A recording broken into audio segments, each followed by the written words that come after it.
monde. Vous êtes installés confortablement? Pas trop confortablement, parce qu'il ne s'agit pas de s'endormir. Je suis ravi d'être avec vous pour clôturer cette matinée du PGD France 2021. Pendant ces 30 prochaines minutes, on va parler d'une extension qui s'appelle PG Stat Statement. Avant de commencer, je voulais faire un petit sondage parmi vous, savoir qui parmi vous est un utilisateur régulier de cette extension. Quand même, d'accord. Qui en a entendu parler mais jamais utilisé? Et qui n'en a jamais entendu parler? Ok, donc on est plus sur des utilisateurs avertis. Très bien. Alors.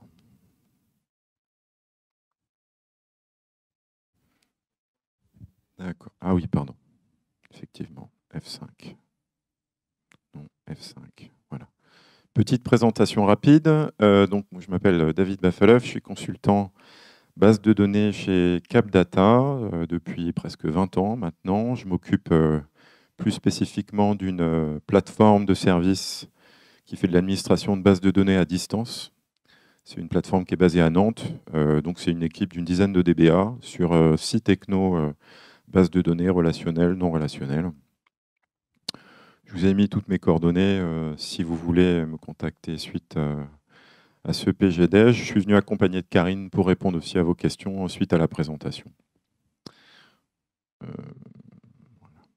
Donc pendant ces 30 minutes, on va parler de PG Stat Statement. Vous verrez que j'utilise beaucoup l'acronyme PGSS, c'est plus rapide. On va voir un certain nombre de choses concernant cette extension, comment elle fonctionne, comment elle est construite, comment on l'utilise. Différents concepts, des choses à faire un petit peu attention, comment on interprète certaines choses aussi, comment on la paramètre, et puis quelques petites nouveautés qui nous arrivent aussi avec la 14. Vous allez voir que comme c'est une extension qui est relativement populaire, elle a la chance de bénéficier aussi de nombreuses améliorations au fil des versions. Et on va voir qu'on a de plus en plus en fait, d'informations disponibles en avançant dans les versions de Postgre. Alors un petit disclaimer quand même avant de commencer, on ne va pas faire un talk sur l'analyse de performance. On ne va pas parler d'analyse de plan d'exécution, de statistiques, de choses comme ça. On va vraiment parler de l'outil qui nous permet de capturer les requêtes, certaines requêtes, et de les classifier pour savoir quelles sont les plus consommatrices selon un certain point de vue. Du temps d'exécution, du temps de planning, des I/O, etc. Une quantité de wall générée, par exemple, etc. Donc voilà, je préférais le dire tout de suite pour que ce soit bien clair. Alors, je n'ai pas trouvé la métaphore que je voulais. Toutefois, je ne suis pas complètement loin de la réalité. Disons que quand on fait face à un problème de performance, encore aujourd'hui, je trouve qu'on prend encore trop souvent le raccourci de mettre en face de ces problèmes, de répondre à ces problèmes de performance en y jetant du matériel. Plus de CPU, plus de mémoire, plus de disques, du SSD, du NVMe, etc., etc. Et dans notre expérience de DBA Postgre, si on travaille beaucoup sur des problématiques de performance, on s'aperçoit que c'est qu'une petite partie du travail et qu'une très grosse partie du travail d'optimisation, c'est vraiment l'optimisation du SQL en lui-même. C'est là aussi où vous obtiendrez les résultats les plus significatifs sur les gains, sur vos batchs, sur vos requêtes instantanées. Jamais vous arriverez à obtenir des gains aussi complets avec 2 fois plus de CPU, 2 fois plus de mémoire en général. Vous obtiendrez peut-être des gains 2, 3 fois, 4 fois, mais jamais 100 fois, 200 fois, 500 fois. C'est un autre paradigme, l'optimisation SQL. J'ai mis aussi modélisation parce que c'est aussi un facteur qui est important et qui joue aussi dans les problèmes de performance. Donc voilà, ce qu'il faut se représenter, c'est que 90% du travail de l'optimisation de la performance, ça revient à faire de l'optimisation de requêtes. Okay. Et pour faire ça, il faut des outils. Il faut des outils pour les capturer, pour les agréger, pour les interpréter. Et c'est justement le but de PGStat Statement. Donc PGStat Statement, c'est une extension Postgre qui existe depuis très longtemps, depuis la 8.4. Je vous le disais tout à l'heure, c'est une extension qui est très populaire. Au cours de sa vie, elle a été développée et modifiée par un très grand nombre de développeurs de la communauté. La plupart des committeurs sont passés ont apporté des modifications, des améliorations à pgstat-statement. Pour moi, c'est un signe fort que c'est une extension robuste, efficace, significative. Aujourd'hui, on est en version 1.9. Voilà. Et alors, donc, je vous ai mis le petit extrait de l'entête du point C qui rappelle un petit peu ce que ça fait. Donc, le but de pgstat-statement, c'est justement d'aller identifier les caractéristiques opérationnelles des requêtes qui sont planifiées et exécutées sur Postgre. Caractéristiques opérationnelles, c'est quoi? On va le détailler tout à l'heure, mais c'est le temps d'exécution complet, le temps de planning, par exemple, le nombre de lignes qui ont été retournées, le nombre de fois où la requête a été appelée, les IO qu'elle a générés, la quantité de wall que ça a généré, etc., etc. C'est ça que j'appelle statistique opérationnelle. Et donc, ça s'exécute sur tout le cluster, hein, toutes les bases d'un cluster Postgre. Ça récupère les données dans l'ensemble du cluster. Okay. Alors, on parlait de popularité tout à l'heure. C'est difficile de trouver un graphique comme ça qui ne soit pas biaisé. C'est-à-dire qui provienne d'une source qui n'est pas déjà un petit parti pris. Alors ça, j'ai choisi celui-là parce qu'il est très récent. En fait, il remonte au mois de mars-avril de cette année. Il a été fait par Timescale. Ceux qui connaissent l'extension TimescaleDB. Alors je dis que c'est un peu biaisé parce que globalement, ils ont fait cette infographie pour montrer que l'extension Timescale est aussi très populaire. C'est vrai, mais ce qui nous intéresse, nous, ici, dans ce graphique, c'est de voir que pgstat-statement est quand même la deuxième extension la plus utilisée par la population d'utilisateurs. Donc, pour vous situer un petit peu, on était sur un peu plus de 440 personnes pendant le mois, entre le mois de mars et le mois d'avril de cette année. Donc c'est très récent, la population est relativement significative, hein, c'est des utilisateurs, principalement c'est des clients de TimescaleDB, donc ce n'est pas directement des utilisateurs externes, on va dire, mais c'est intéressant parce qu'on voit qu'elle est quand même positionnée deuxième. Donc c'est une extension qui est très populaire. Donc globalement, qu'est-ce que c'est? Qu'est-ce qui se passe quand on installe cette extension? Elle va créer des fonctions, elle va créer des vues. Alors en fonction des versions, on n'a pas le même nombre de fonctions, pas le même nombre de vues. En version 14, on va voir qu'on arrive avec 2 fonctions de vues. Mais ce que je voulais vous montrer ici, c'est un petit peu dans les paramètres de sortie de la fonction, c'est toutes les données, ces fameuses statistiques opérationnelles que vous allez retrouver. Là, on est typiquement sur le prototype de la 1.9 qui sera déployé avec les contribs de Postgre 14. Et donc, on est voilà, sur la toute dernière version. Et on peut voir qu'il y a quand même beaucoup d'informations disponibles. Alors ça, c'est un truc aussi important à comprendre, c'est que pgstat-statement, il faut le voir comme un framework, un outil de collecte sur lequel ensuite vous construisez vos propres outils potentiellement. Il y a d'ailleurs des outils qui existent qui se basent sur pgstat-statement pour produire après des agrégats, des infographies, de l'historisation, etc. Mais il faut le voir vraiment comme un framework, un outil sur lequel on construit autre chose par-dessus. Et ce qui est intéressant quand on a cette approche, c'est de voir qu'est-ce qui est à disposition, qu'est-ce qu'on peut aller récupérer comme information. Donc vous voyez qu'il y a quand même beaucoup de choses, hein. Il y a beaucoup d'informations sur les temps d'exécution, sur les IO, sur les différents types de blocs, donc partagés, locaux, temp, les temps de service directement des lectures et des écritures physiques, et l'activité sur les walls, qui est quelque chose qui est arrivé récemment en version 13. Alors on va s'intéresser rapidement aux colonnes remarquables, on ne va pas toutes les passer en revue évidemment. Déjà, un truc important de pgstat-statement, c'est qu'il agrège par user ID, DB-ID et un concept qu'on va voir un petit peu après, qui est la signature de la requête query ID. C'est un petit peu ce qui va vous faire votre unicité dans la vue. Hein, donc, à chaque fois, la vue va vous présenter des requêtes qui ont été exécutées dans le contexte d'une base par un utilisateur.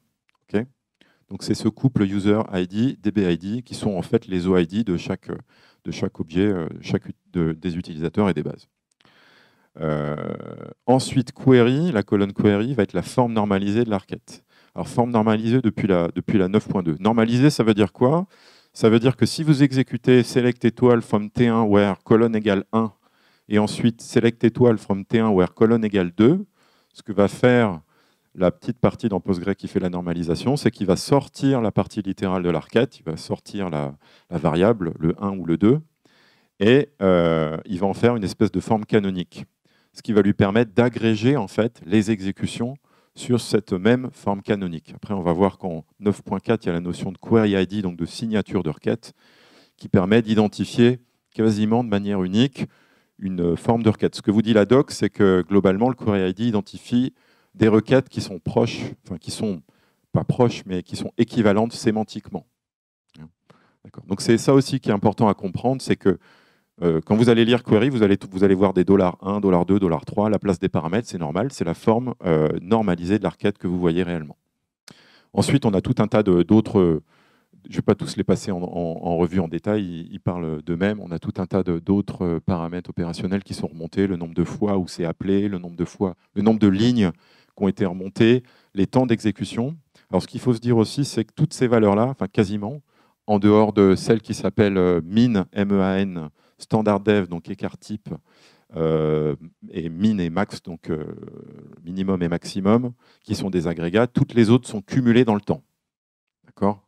Donc vous lancez votre instance, votre cluster Postgre. À partir du moment où il est lancé, on va voir le fonctionnement tout à l'heure, des statistiques opérationnelles d'R4 commencent à être agrégées, historisées et empilées les unes sur les autres. Ça veut dire que si votre cluster il est démarré depuis 6 mois et que vous regardez pgstat statement, quelle est la requête qui a totalisé le plus de temps? C'est le plus de temps depuis, théoriquement, 6 mois. Ce n'est pas tout à fait ça parce qu'il y a la notion de reset dans la vue. Voilà, c'est ce qu'il faut se représenter. Ce sont des valeurs, en dehors des 4 agrégats que je vous ai cités en dessous, là, ce sont toujours des valeurs qui sont cumulées, qui s'empilent les unes sur les autres. Un block read time, ce sont les temps de service. Alors, il y a à chaque fois des petites contraintes. Il faut activer certains paramètres pour avoir les colonnes valorisées, sinon c'est à 0, mais c'est assez bien documenté. Je voulais faire cette image pour vous montrer aussi l'évolution de l'extension au fil des temps. Alors, je n'ai pas mis depuis 8.4 parce que globalement, entre 8.4 et 9. Il n'y a pas grand-chose qui change. Même chose entre 9.5 et la 12, où il n'y a pas grand-chose qui change. Là, j'ai vraiment mis les sauts significatifs. On voit qu'il y a un saut qui est très important entre la 12 et la 13, du coup, où on a un certain nombre de colonnes qui ont été ajoutées, et notamment tout ce qui concerne les temps de planning. Parce qu'auparavant, quand il vous disait temps d'exécution totale, c'était un petit peu tout. C'était à la fois les temps de planning et les temps réellement d'exécution de la requête.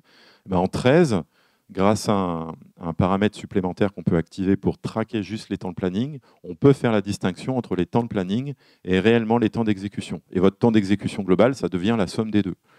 Donc c'est aussi intéressant. Alors pour ceux qui migrent de la 12 à la 13, faites attention, il y a aussi certaines colonnes qui ont été renommées, donc qui risquent de poser des problèmes lorsque vous allez passer d'une version à l'autre. Voilà. On va parler donc rapidement aussi de ces colonnes remarquables depuis la 9.4. Query ID, je vous en ai parlé, c'est la signature de la requête. Alors dans les faits, historiquement, les requêtes sont normalisées depuis la 9.2, mais cette signature, elle n'apparaît vraiment dans la vue qu'à partir de la 9.4. Et donc, c'est ce query ID qui permet de faire finalement l'unicité dans chaque ligne, c'est-à-dire les données sont agrégées par user ID, DB ID, query ID. Et à partir de là, vous avez le nombre de calls, le nombre de lignes, les temps totaux d'exécution, etc. Donc, je vous le disais, en 13, on a la partie plan qui arrive. Il y a un petit paramètre pgstat statement activé qui est désactivé par défaut, qui est off par défaut, qui s'appelle track planning. Donc, ça permet d'initier la collecte des temps de planning. Si on le laisse à off par défaut, on ne va rien cumuler du tout, les valeurs seront à 0 et vous n'aurez que juste les temps d'exécution sur la partie runtime. Un petit truc qu'on peut dire, c'est que la colonne plan, elle va dire combien de fois une requête est passée par le planeur. Vous pourriez vous dire a priori que c'est un petit peu la même chose que calls, sauf qu'il y a 2 cas de figure particuliers. Le premier cas, c'est lorsque la requête passe par le planeur mais ne s'exécute pas, ne va pas jusqu'au bout de l'exécution parce qu'il y a un problème. Donc vous allez avoir +1 dans plan et 0 dans calls. Et vous avez le phénomène inverse qui est avec les prepared statements et les génériques plans, où la requête va être planée une fois et exécutée potentiellement plusieurs fois. Donc ce n'est pas forcément un rapport de 1 à 1 entre calls et plans. Les temps de planning, les informations sur les walls, donc le nombre de records d'octets écrits ou de full page image écrites dans les walls. Et puis il y a une dernière colonne qui arrive en 14 qui s'appelle top level. Et en fait, top level dans le jargon, ça revient à dire top level, c'est les requêtes qui sont exécutées directement par un utilisateur. Donc, je me connecte, mon application se connecte, j'exécute directement une requête. Ça, c'est une requête qui est considérée top level. Et en fait, ça permet de distinguer ce qui est exécuté comme ça, ce qu'on appelle aussi en général dans le langage des bases de données, les requêtes ad hoc, du code qui est intégré dans des fonctions, des procédures stockées, procédurales. Avant la 14, quand vous aviez une requête qui était capturée, vous ne saviez pas a priori si elle était exécutée depuis un utilisateur ou si elle appartenait à une fonction, une procédure. Avec cette fonction, avec cette colonne, pardon, top level, maintenant on arrive à faire la distinction. Et d'ailleurs, à partir de la 14, top level vient s'ajouter à la liste des 3 colonnes au-dessus, la user ID, DB ID, query ID, pour faire l'unicité. Donc maintenant, les données à partir de la 14 sont agrégées sur user ID, DB ID, query ID, top level. D'accord ? Voilà. Alors c'est une vue qui se paramètre aussi. Il y a un certain nombre de paramètres pour notamment dimensionner la vue. Hein, on lui donne une taille. Ça veut dire que, par exemple, par défaut, la taille c'est 5000. La vue va agréger jusqu'à 5000 requêtes différentes. Puis après, quand on dépasse les 5000, il y a une routine d'éviction qui se met en place, qu'on va voir un petit peu plus loin, à laquelle il faudra faire attention. Et ensuite, on va dire tout simplement ce qu'on trace. Est-ce qu'on trace justement que les requêtes top level ou toutes les requêtes? Donc là, c'est un truc intéressant en 14, parce que si vous mettez all à la place de top sur le point track ici, à partir de la 14, vous pourrez faire la distinction. Ce qui est exécuté et ce qui vient de procédure stockée haute fonction, ou ce qui est vraiment top level. Track utility, c'est pour tracer les commandes utilitaires autres que les commandes habituelles.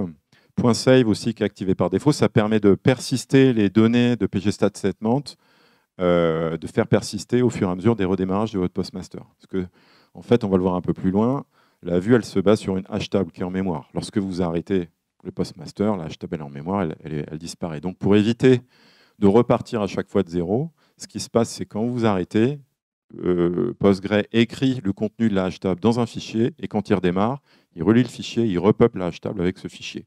Et c'est donc ce paramètre .save qui gère si on active ou pas finalement la persistance des données de la vue au fur et à mesure des restarts. Et track planning, on en a parlé, c'est pour la 13, c'est pour activer ou pas le suivi des temps de planning. C'est à off par défaut. Dans la doc, ils vous disent attention, il y a quand même un impact potentiel donc à mesurer. Alors, comment ça s'installe ? Ça fait partie des contribs, donc il faut aller vérifier si globalement vous avez la librairie déjà installée. Si ce n'est pas le cas, il faudra aller installer les contribs et ce sera dedans. Je vous ai mis une petite commande pour aller vérifier quel est le répertoire par défaut dans lequel, en général, les librairies dynamiques vont s'installer.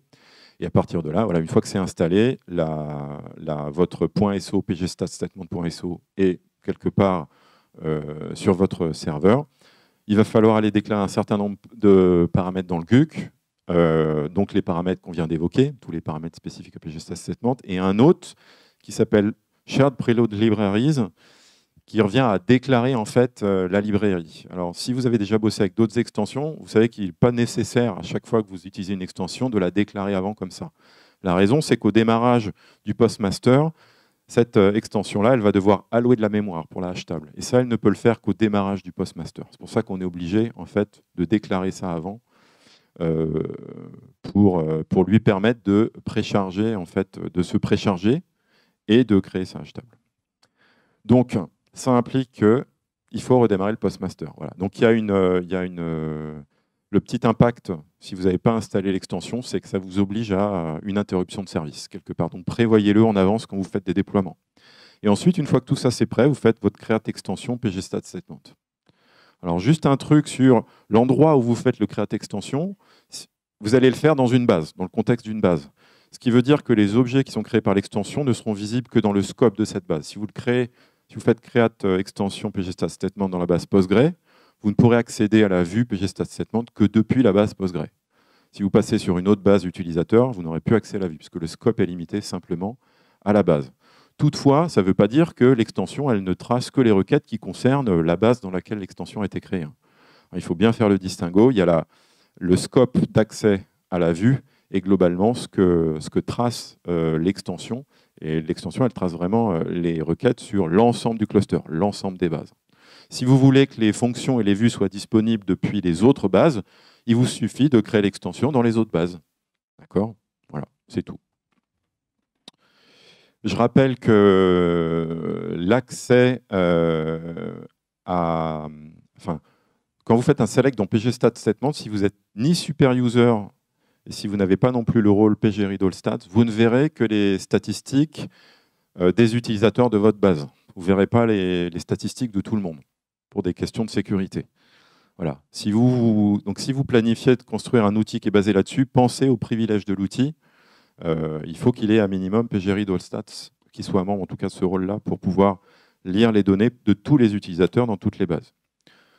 Je vous parlais un petit peu de fichiers de stats et de débordement aussi. Alors donc le fichier de stats, on en a parlé, c'est lorsque vous avez votre point .save à on. Le postmaster s'arrête, il écrit la hash table dans le fichier, il redémarre, il lit le fichier, il recharge la hash table. Le fichier, donc celui-là, il est stocké sur votre pgdata, répertoire, pgstat.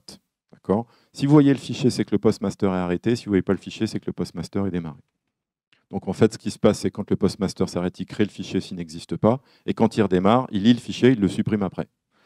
Et inversement, il y a un autre fichier qui s'appelle pgss query text stat dans lequel l'extension va aller écrire le texte des requêtes. Parce que souvent, en fait, faut vous représenter une hash table. Il faut, en général, quand on design ce genre de choses, il faut que l'empreinte mémoire ne soit pas trop volumineuse. Or, on sait que potentiellement, le texte d'une requête, c'est quelque chose qui peut être assez volumineux. Donc, pour éviter d'occuper trop d'espace en mémoire, quelque part, l'extension décharge cette partie volumineuse qui est le texte de la requête dans un fichier qui est sur disque et sous votre pgstat tmp.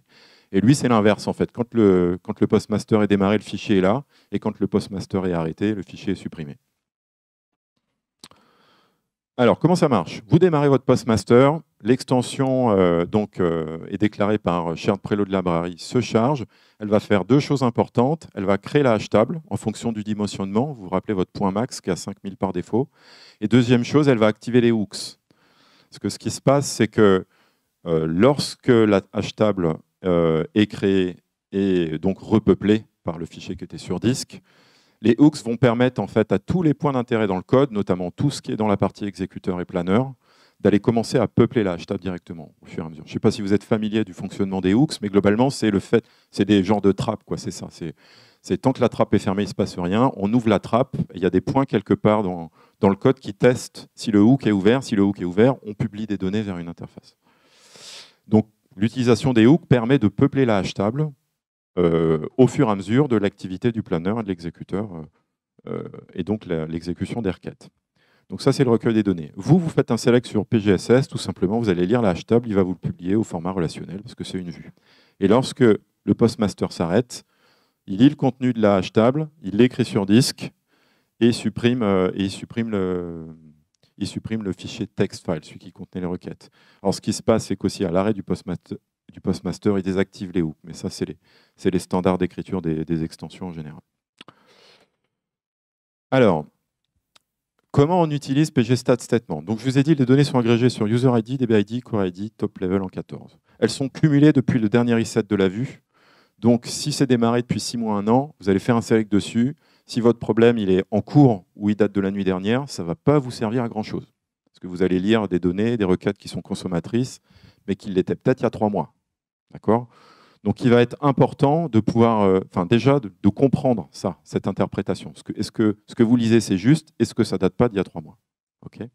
Un autre truc, c'est que comme les données sont cumulées, vous n'avez rien par unité de temps. Vous n'avez pas le nombre de lectures par seconde, le nombre de calls par seconde. Vous pouvez éventuellement vous amuser à faire des divisions par call, hein, le nombre de lignes par call, le nombre de shared hits par call, par exemple, puisque les deux colonnes sont disponibles, mais ramené par unité de temps, vous ne pouvez pas le faire. Ce qui fait que pour arriver à le faire, eh ben, il faut utiliser une approche de sampling qu'on va voir qui est l'approche numéro 2. Donc globalement, l'approche numéro 1, c'est l'approche un peu pgstat activity, temps réel, j'ai un problème tout de suite, ça sonne, c'est lent, je me connecte, je regarde. Là, je peux directement faire un select sur pgstat statement, mais je vous le disais, le problème de l'appréciation, c'est que vous ne savez pas depuis combien de temps les données sont cumulées. Hein. Donc, il y a une fonctionnalité dans pgstat statement qui est le reset de la vue. Et ça sera important de bien savoir manipuler ce reset, le faire à intervalles réguliers, pour que, par exemple, si vous le faites une fois par jour, ce que vous lisez, vous savez que c'est cumulé au maximum depuis 24 heures, pas plus. Après, vous pourrez affiner l'intervalle un peu comme vous voulez. La deuxième approche, c'est de faire du sampling. C'est-à-dire que toutes les 10 minutes, vous faites une copie de pgstat statement dans une table, et ensuite vous faites une rotation de table un peu comme ça, là. Vous avez votre pgstat statement, vous copiez le contenu dans une table last, au tour suivant, vous copiez last dans prev, vous copiez pgstat statement dans last, et vous faites un différentiel des deux. Et vous commencez à avoir des valeurs différentielles, en fait. Et vous commencez à travailler sur vraiment un intervalle de temps. Et là, si vous avez eu un problème pendant la nuit entre 2h et 3h du matin, vous avez votre intervalle entre 2h et 3h du matin. Vous savez ce qui s'est passé. Vous ne travaillez pas sur des données cumulées depuis une période que vous ne maîtrisez pas. Donc c'est une alternative quelque part au reset.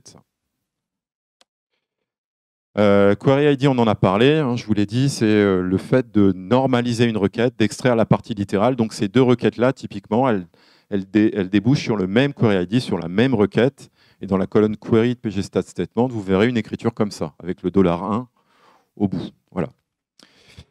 La normalisation n'est pas toujours garantie. On imagine qu'entre mes deux requêtes ici, ma table T1 soit supprimée et recréée, ça générera deux query ID différents. Pourtant, c'était la même requête. Hein, donc, ce n'est pas forcément garanti. On dit que les données sont cumulées et vous n'avez pas à calculer d'agrégat. Ce n'est pas toujours vrai. Il y a certains cas de figure où en fait, vous aurez l'impression de voir deux fois la même requête et c'est le même query ID. Combien de temps? 0. Ah, bien, d'accord. Bon. Eh bien, je vais vous parler un petit peu de reset pour finir. pgstatement reset, donc c'est ce qui permet de réinitialiser les stats. Une petite amélioration en V12. Avant la V12, on réinitialisait tout. Après la V12, on peut réinitialiser seulement pour un utilisateur, une base ou une requête. Donc c'est intéressant. Un truc rapide sur la saturation de la vue, parce que là, c'est vraiment intéressant. Lorsque vous remplissez complètement la vue, il y a un petit algorithme dans pgstat statement qui va vous dégager les 5% qui ont consommé le moins de temps d'exécution pour refaire de la place au fur et à mesure. Donc là aussi, il faut faire attention parce qu'avant la V14, vous n'avez aucun moyen de savoir si globalement la vue a été saturée ou pas au fur et à mesure que vous samplez. On va voir qu'en 14, il y a deux, trois trucs qui sont intéressants qui permettent de le faire.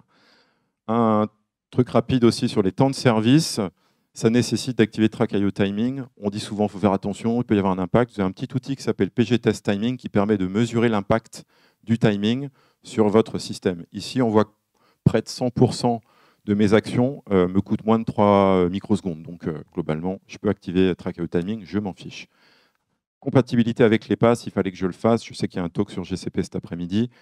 Le résumé, c'est que soyez rassurés, la quasi-totalité des fonctionnalités que vous avez on-prem marchent sur les passes principaux. Donc ça, c'est plutôt une très bonne nouvelle. Et avec la 14, la colonne top level, on en a parlé pour faire le distinguo. Vous avez un paramètre GUI qui s'appelle compute query ID qui va dire si le query ID est compilé in-core ou pas. Et une fonction très intéressante qui s'appelle pgstat statement info qui va vous dire deux choses. La date de dernier reset des stats, la date de dernière exécution de pgstat statement reset, très intéressant, et le nombre de lignes qui ont été évincées parce que la vue était saturée. Donc c'est les deux trucs globalement qui nous manquaient et on râlait depuis plusieurs années pour dire il faudrait qu'on ait la date de reset et il faudrait qu'on sache combien de lignes ont été désactivées. Donc ça sera chose faite en version 14. Et j'en ai terminé. Est-ce que vous avez des questions? J'ai été obligé d'accélérer un peu sur la fin, je suis désolé, je suis trop bavard en général. Non, vous avez faim en fait, c'est ça. Pas de questions? Est-ce qu'il y a des questions? Pas de questions? Eh bien, du coup, bon, en tout cas, il y a une question tout là-haut. Ah, ok.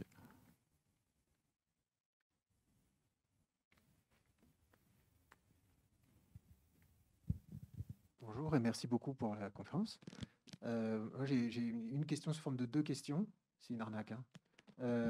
Plus il y en a, plus je suis content. Donc, allez-y. Est-ce que dans pgstat statement, il y a les statements qui query pgstat statement? Et deuxième question, c'est est-ce qu'il y a un impact sur les performances à utiliser cette extension? Il n'y a pas de filtre pour moi. C'est-à-dire que vous risquez de les voir. Après, c'est une vue qui va pointer vers une hash table en mémoire. Donc, elle a des chances d'être éligible aux 5% qui se fait sortir quand c'est saturé. Et comme en général, quand vous allez construire quelque chose, vous allez peut-être aller chercher le top 10 des requêtes les plus saturées, vous ne le verrez jamais. Mais oui, si vous faites un select exhaustif, vous risquez de le voir. Et est-ce qu'il y a un impact? Pour moi, l'impact, c'est que ça vous oblige à redémarrer, le postmaster. Et après, c'est la question des hooks. C'est la performance des hooks, en fait. Parce que ce que fait l'extension quand elle démarre, elle va donc référencer les pointeurs vers les différents hooks. Donc il y en a pas mal, hein. Il y a celui qui va récupérer les temps d'exécution, celui qui va récupérer les temps de planning, celui qui va récupérer les calls, etc. Et ailleurs, quelque part, au niveau du planeur ou de l'exécuteur, il y a des références vers ces fonctions. Donc quand l'extension n'est pas utilisée, globalement, le code vérifie si le hook est activé. S'il n'est pas activé, il continue. S'il est activé, il faut qu'il écrive quelque part dans la hash table. C'est des écritures dans une hash table en mémoire. La hash table a une empreinte mémoire relativement faible, sauf si vous mettez un point max de 3 km. Mais là, il faudra aussi avoir la mémoire pour pouvoir le faire. Non, enfin, moi, j'ai jamais vu vraiment d'impact sérieux. Ou alors, il faudra une activité en transaction par seconde ou en batch par seconde qui soit phénoménale, en fait. Mais ce ne sera pas un facteur. Pour moi, c'est toujours un jeu entre l'outil que je mets en place, qu'est-ce qui m'apporte et qu'est-ce qui m'enlève. Je pense qu'il vous apporte plus que ce qu'il peut vous enlever. Nouvelle question. Bon, pardon, je vous écoute. Non, je vous écoute. Ce qui m'a toujours surpris dans cette extension, c'est qu'il n'y avait pas d'historisation de sampling. Avec une table partitionnée, par exemple, on pourrait facilement avoir un historique. Tu connais des choses avec une implémentation facile? C'est ce que je disais, il faut se le faire soi-même. C'est le petit slide qui était avant, là, où on calcule un différentiel entre deux tables et ensuite on stocke le différentiel sur une période. Donc, non, ça rejoint ce que je disais tout au début, c'est un framework. Et puis après, vous bâtissez quelque chose en fonction de vos besoins dessus. Mais je suis d'accord, il manque ce côté un petit peu historisation. Le côté un petit peu plus clé en main, en fait, c'est ça. C'est pas suffisamment clé en main, mais en même temps, je ne sais pas si c'était le but quand ils ont commencé à développer et faire évoluer ça. Il y avait une autre question encore du monsieur en haut? Non. Ah, merci. D'accord, de rien. Pour compléter, juste, il y a un outil qui s'appelle PGWatch qui fait l'historisation de PGStat7. C'est externe, mais c'est un bon outil que je vous conseille. Il y en a plusieurs, il y en a pas mal. Tout à fait. Est-ce qu'il y a d'autres questions? Ok. Merci bien. Merci à vous. David. Merci à vous.